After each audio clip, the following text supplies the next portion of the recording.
You know the feeling, right? The smell of pine in the air, the warmth from a fireplace, maybe some carols playing in the background. We all know that classic Christmas vibe. I mean, so much of it is just pure nostalgia, isn't it? The comfort of all those traditions, the joy of being with family, the excitement of seeing gifts under a twinkling tree. It's supposed to be this season of just pure light and happiness. But what if all that light is just an illusion? What if all that forced cheer and those big family gatherings, what if they create the perfect stage for something truly disturbing? Yeah, for some people, the holidays are anything but wonderful.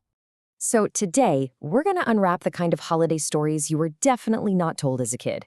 We'll start with a crime that is just chilling in its quiet psychological horror, and then we'll get into one of just outright carnage. Okay, so our first story takes us inside what seems like a completely ordinary home. On the surface, it looks like a perfect family Christmas, but underneath all that, something was terribly, terribly wrong. Let's just walk through the timeline here. Just 2 days before Christmas, the mother of the family passes away in her home. But instead of calling for help, her husband decides the holiday must go on for the children. And so on Christmas morning, they all gather around the tree to open their presents. Because he wanted to make sure their mother didn't miss out on it. He made sure she was there to watch them. Yeah, he propped his deceased wife on the couch. He was determined that his kids would have a normal Christmas. And in his completely warped mind, that meant their mother had to be there to see them open their gifts, no matter what. So you see how there are really two extremes of holiday horror. That story we just heard, that's the quiet, psychological dread. It's a twisted, unsettling crime hidden away inside the home. But now, we're going to flip to the other side of that coin, a very loud, very public display of physical carnage, where all the symbols of Christmas joy were turned into instruments of absolute terror. And this brings us to the Kavina massacre. The image of Santa Claus is supposed to be all about joy and giving. But on Christmas Eve of 2008, one man twisted that image into a total nightmare when he arrived at a family party with a very different kind of delivery. And this was not a spontaneous act of rage. No, this was a cold, calculated plan. He literally weaponized every part of the holiday.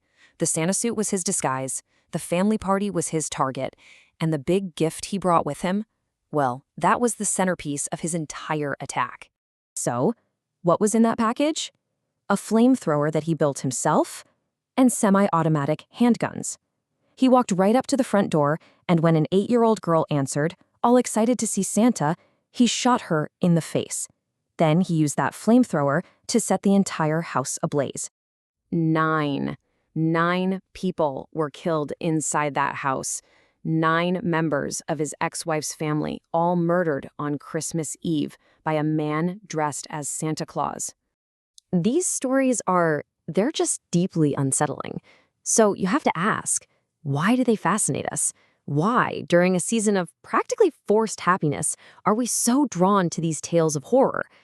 Well, I think it's about the darkness that can hide right underneath all that shiny tinsel.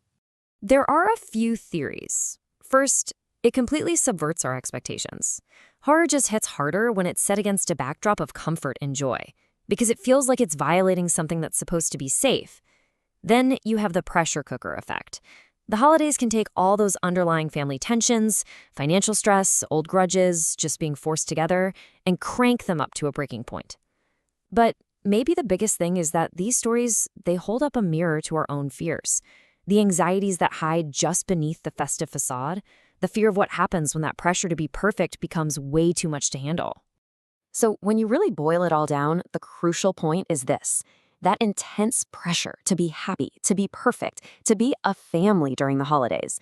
Sometimes that's the very thing that makes people break.